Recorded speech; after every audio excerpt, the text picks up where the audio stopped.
Hi, everyone. David Brewer here. It's great to see you again, or I suppose at least to be seen by you. Excited for Health and Fitness Month and making a little contribution here.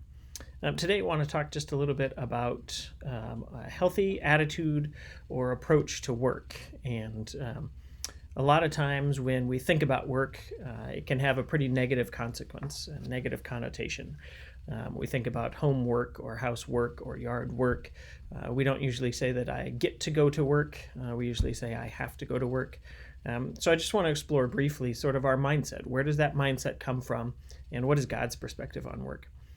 Interesting thing is in Genesis chapter 2, it talks about God creating these different things. And it says early in that chapter that no shrubs had appeared, nothing had appeared on the surface of the ground. And it says there are two reasons for that. One is because rain had not yet fallen, and two is because there was no one to care for the earth. And immediately after that, in verse 5, it says, "But water came up from underneath the ground to water the surface." So, in other words, there are two reasons that nothing has appeared on the ground yet. One is water. Well, now that's taken care of. And the other one is because there's no one to care for the land. There's no one to work the land. And right after that, immediately after that, in Genesis 2:6, it says, "Therefore, then, because of that, God created Adam from the dust of the ground and set him in the garden to care for it." So it's very interesting that we were actually created to work. It's part of why we were created. Often I like to ask people the question, when you were a kid, what did you want to be when you grew up? And a lot of times people will say, I wanted to be a nurse, I wanted to be a teacher, I wanted to be a something. And then I point out to them that what I asked was, what did you want to be? And what they told me is what they wanted to do.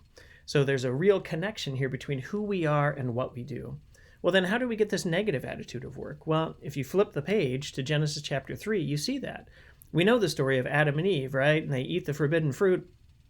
And then there are all these consequences. And if you look closely, what you'll see is the consequences for Adam and Eve were both related to things that were supposed to be natural and just happened in their lives, all of a sudden became hard. We're familiar with Adam's curse, right? You will work the ground now, and by the sweat of your brow, and it will be toil, and it will produce thistles and thorns. That's a very modern day understanding of work, right?